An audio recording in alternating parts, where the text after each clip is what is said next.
daughter asked me a question that changed everything. She was sitting at the kitchen counter swinging her legs while I packed her lunch for school. In the most casual voice imaginable, she said, "Mom, can we go to Daddy's other house again this weekend?" I froze. My hands stopped moving. The sandwich knife hovered in the air. "Other house?" I asked, forcing a smile that felt glued to my face. "What do you mean, sweetheart?" "The one with the blue door," she said. "Where my sister lives." I felt my chest tighten. "What sister?" She looked at me, confused, like I was the one being silly. "Emma," she said. "Daddy said I have another sister. He said I shouldn't tell you yet because he wanted to explain it himself." The front door opened at that exact moment. My husband walked in, briefcase in hand, humming like it was any normal morning. The moment he saw my face, the color drained from his. "Lila," I said softly, "go brush your teeth upstairs. I'll be right up." But I already did. "Now," I repeated. She ran upstairs. I turned back to him. "Who is Emma?" He put his bag down slowly and sat at the table, rubbing his temples. "How much did she tell you?" "Enough," I said. "Start talking." For several seconds, he didn't say a word. Then he sighed. "Before I met you," he said, "I had a child."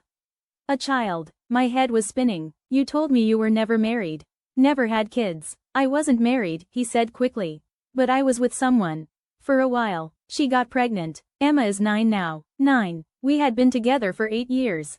"She moved away," he continued. "She didn't want me involved at first. Then she disappeared completely. I tried to find them. I really did. And by the time she reached out again last year, I didn't know how to tell you.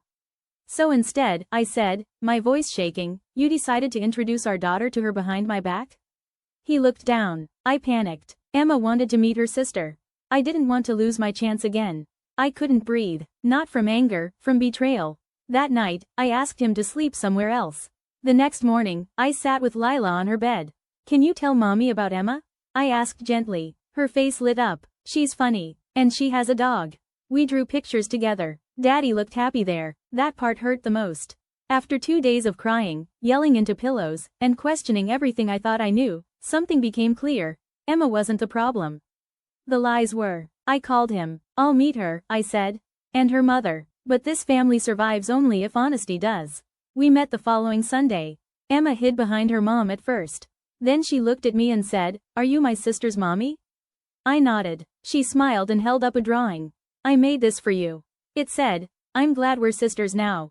I didn't forgive my husband that day. But I opened the door to something bigger than my anger. And that was the beginning of a very different kind of family.